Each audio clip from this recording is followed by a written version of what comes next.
Kim died from pneumonia, but there's the first coroner's report that said that she died.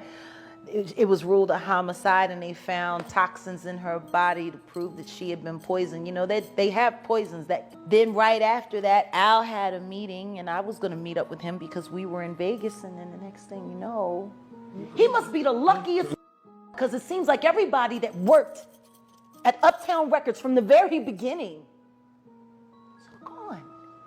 Just him. I guess Al disappointed you. You know, it's... Y'all, get in here, cause the feds are officially reopening Kim Porter's case after her ex-boyfriend Al B. Shore submitted major evidence to them about how Diddy took Kim Porter out, including proof that Diddy stole Kim's laptop, manipulated her autopsy results, put his hands on her multiple times, and even paid his goons to threaten him to stay away from Quincy's life so folks would think he was a d. As if this wasn't bad enough, Kim's personal diary is now being turned into a book, and a few pages of her infamous tell-all book have leaked online, and it revealed extremely graphic details about what Diddy did to her. See, at the time of Kim's death, there was a lot of shady things going on, and Al B. Shore was one of the first people to speak out about it. But before he could even submit the evidence to the police, he suffered a health emergency and went into a coma. However, Al B is back again, and he is not letting up on Diddy until he's charged with of Kim. Now, like I said before, there were a lot of inconsistencies in this investigation, and Al B. Shore was one of the first people to point it out. For starters, it was reported that Kim died from pneumonia. However, the coroner who initially was put on the case, Ed Winter, concluded that her death was a homicide when he found toxins in her body. And get this, y'all, just before Ed went public about his findings, he was suddenly fired from the investigation and replaced with a coroner that Diddy requested. To make it that much worse, this second coroner completely disregarded Ed's findings and just went on to conclude that Kim died from pneumonia, even though Kim's family and doctors said she didn't have any prior health conditions. Kim died from pneumonia, but there's the first coroner's report that said that she died. It was ruled a homicide, and they found toxins in her body to prove that she had been poisoned. You know, they have poisons that create heart attack and pneumonia-like symptoms. Not only that, but Kim is not the first high-profile celebrity that Ed Winter was in charge of. He's actually the same coroner who was responsible for investigating the deaths of Michael Jackson, Whitney Houston, Brittany Murphy, Paul Walker, Tom Petty, and Corey Haim. This man is at the top of his game, so if he says there were toxins in Kim's body, then there were definitely toxins present. As if things couldn't get any shadier, when people started digging into all this and began connecting the dots, Ed Winter suddenly died too. And of course, people started side-eyeing Diddy for this because the timing was just too convenient. Do y'all know how much evidence Ed would have given to the police if he didn't suddenly drop dead just weeks before Cassie's lawsuit came out? The questions surrounding Kim's actual cause of death got even worse when Al B. Shore put up an IG post hinting at her possibly being...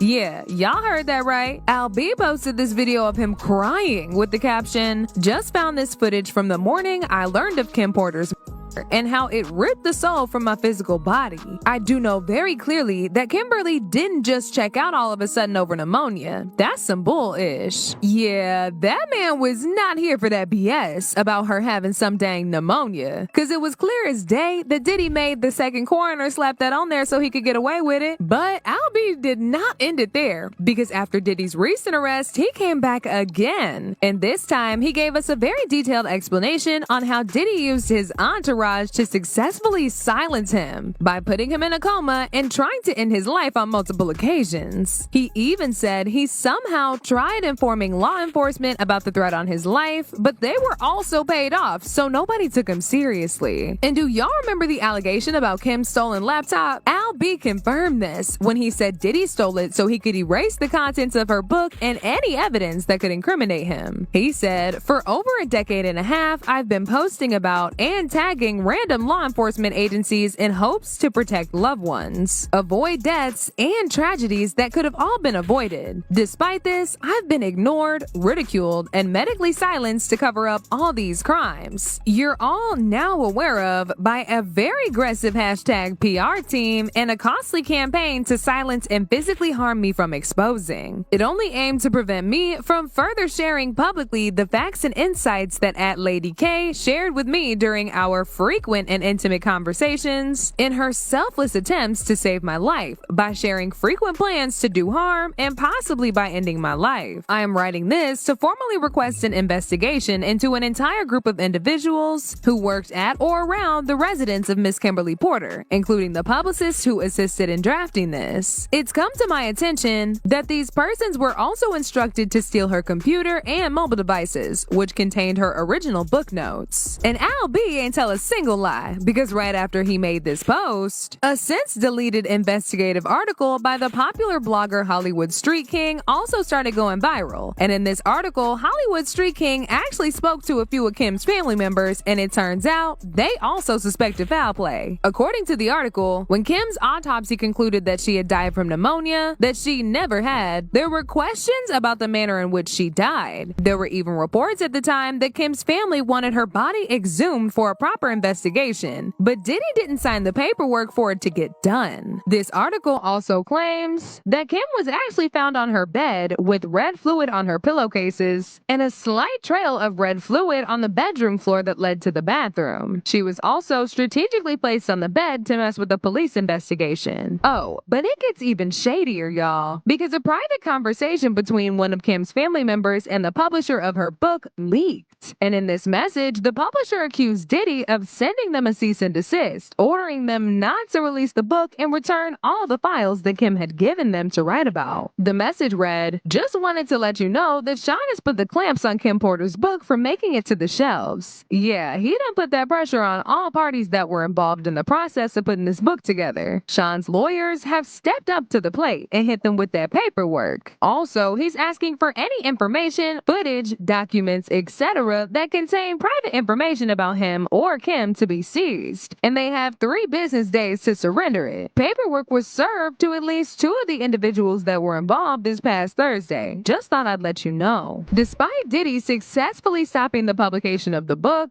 the publishers gave us a rundown of some of the alleged contents of the book, and he said, and I quote, "Some of the things in the book covers Diddy's gay relationships, footage of those encounters, the men he slept with, STDs, Diddy giving Usher an STD, and the explosive encounter between Diddy and Usher's mom, Mary J. Blige being pregnant by Diddy, and of course she terminated it, the beating she took, pushing him down the steps in 2007 and breaking his foot, also how she used a strap-on to please Diddy, and how she would hysterically cry alone after doing so, how she protected Al B. Sure from running to Diddy, and would call him to warn him not to show up to certain places to avoid trouble." Child, Kim was really getting ready to destroy Diddy's whole career, y'all. Mind you, Diddy even went as far as getting rid of her laptop so he could dispose of the evidence. And can we talk about how all the people that Diddy started off with in his career either ended up dying off for strange reasons or ended up in a coma except for him? But when you think about Kim,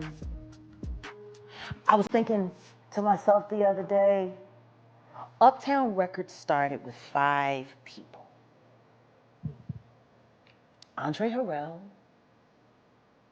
I'll Be Sure, Heavy D, and Puffy. And Kim was the longest working employee because she was there from the very beginning. She was Andre's personal assistant. Kim's dead. Heavy D is dead. Andre Harrell is dead. The only 2 left are Puffy and Al almost died. Isn't that interesting? That is interesting. Heavy D was found dead, face down in the heart attack. Andre Harrell, heart attack. Then right after that, Al had a meeting, and I was going to meet up with him because we were in Vegas, and then the next thing you know, you want to know what they all had in common, though? The survivors and the late of Uptown Records. They were all writing tell-all books. Andre was writing a book right before he died. Heavy D was working on a book before he died. Kim Porter was working on a book before she died. And Albie Shore was working on the documentary of his life. And then he goes into a coma. Has Puffy ever been in a coma? Has he? Has anything happened to him? He must be the luckiest, because it seems like everybody that worked at Uptown Records from the very beginning is gone. Just him. I guess Al disappointed you. You know, I mean, Diddy's own bodyguard, Gene Deal, also came out and spilled some disturbing tea about the time he witnessed Kim slitting Diddy's wrists in the middle of a physical altercation because he thought she was cheating on him. Right hand is in a bandage. That's the night I was called by Paul to meet him over at St. Luke's Hospital. He had a white t-shirt wrapped around his wrist because Kim had took the you know, when you open up wine, the corkscrew. She took the corkscrew and caught him on his wrist defending himself. And he almost, I know he tore some ligament, but he almost hit an artery or came close to the artery or either scratched it or cut it a little bit because he just kept bleeding. And from that point on, he was hooked. That's when I knew when they was talking about people getting addicted and hooked on pain medicines, that's what happened to him. And it was from his right wrist that he's reminded by Kim all the time. Mind you, this was the altercation that Gene saw, but this wasn't the only time that Diddy was putting his hands on Kim. A few years ago, a source told Media Takeout that Diddy had physically attacked Kim so badly that he broke her nose, and she had to fly in a plastic surgeon that night to fix her nose before the blogs caught wind of it. The source said, by 2 a.m., they were arguing loudly. This went on for several hours. Then at 7 a.m., there was screaming. Diddy flew in a specialist plastic surgeon from Geneva after the accident. Porter has since claimed that she hurt her face after she banged her nose on the table. That's Kim's book. Then you hear about the fact that he broke Kim's nose on a yacht. He broke Kim. Let's say allegedly, but it was told by people in her camp that he broke Kim's nose on a yacht. So Cassie's story is Kim's story. Child, this is a hot stinking mess, and the feds really need to get on their Zoom and look into Kim's case again. There's just no way this much manipulation and this many inconsistencies for them to just keep overlooking it. As usual, people had their own thoughts about this, like this person who said he literally is saying Diddy was his life, and Kim would make him aware so he wouldn't be.